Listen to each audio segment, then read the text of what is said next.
It shouldn't take more than 700 people dying at sea in the course of a single weekend, contributing to the Mediterranean being the most dangerous border crossing in the world, for the European Union finally to reassess its treatment of the migrant people coming by boat.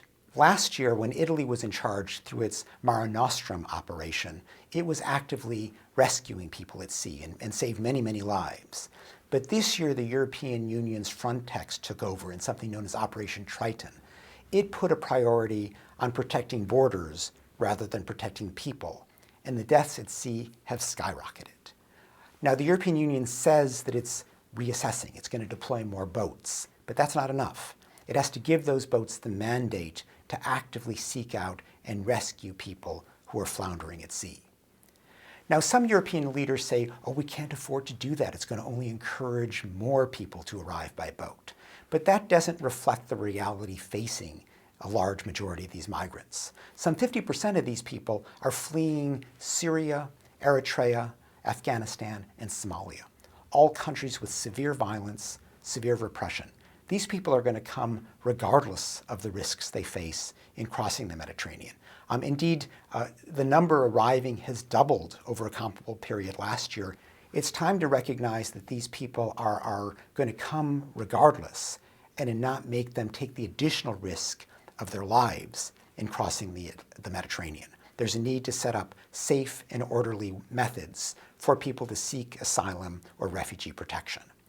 Now, some political leaders are trying to minimize this problem by saying, oh, these are just traffickers, this is just criminality. But that doesn't reflect the reality here. These are not boat owners who are fooling people or coercing people to get on their boats. These are desperate people who are willing to risk their lives to cross the Mediterranean. Let's not try to reduce this problem to the false pretext of criminality. Now finally, some European leaders say, oh, Europe can't afford to take in all these people. But that doesn't reflect the reality either. Europe was asked to take 130,000 Syrian refugees and didn't even respond sufficiently to that request, even though that represented a mere 3/100ths of 1% of Europe's enormous 500 million population, one of the richest places in the world.